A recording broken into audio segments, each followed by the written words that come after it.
Hello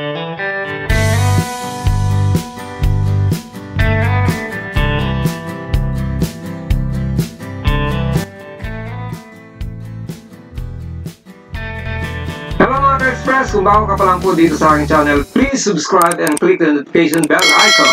Thank you! Hello mga ka-express! It's Saturday at ang petsa ay June 28, I should say.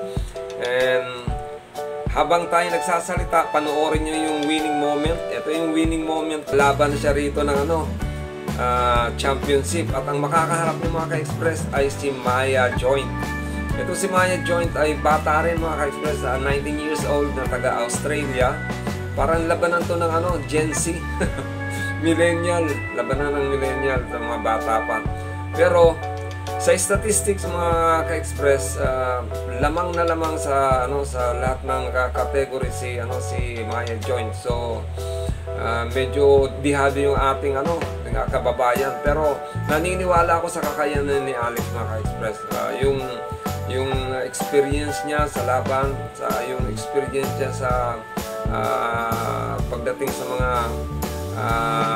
ipitan na sitwasyon, nalulusutan niya yan. And syempre, andun yung tinatawag na suit niya yung kanyang lucky color eh.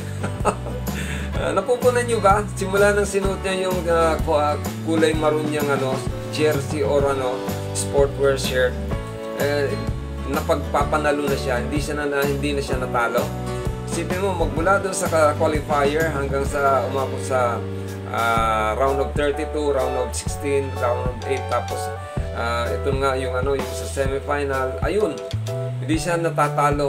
So although lamang sa lahat ng categories itong si Maya Joint, naniniwala pa rin ako sa kakayanan ni Alex. Bilang Pilipino, syempre naniniwala ako sa kakayanan ni Alex. And andun yung tinatawag natin malamang ito na yung time para makakuha ng isang title si Alex dito sa WTA. Ito yung professional career niya. So panoorin natin at supportan natin si Alex. Syempre through prayers, makakadagdag yan. And wag natin kakalimutan, ang Pilipino, hindi talaga yan papayag na basta-basta lang magpapatalo. Gagawin niya talaga ang lahat para manalo.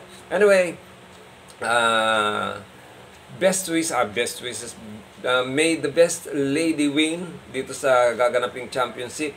Mamaya, ang oras game time nila is 10:30 sa Great Britain po, pero dito sa Pilipinas hindi ko alam kung anong oras yun, kung anong oras ang equivalent yan dito sa Pilipinas.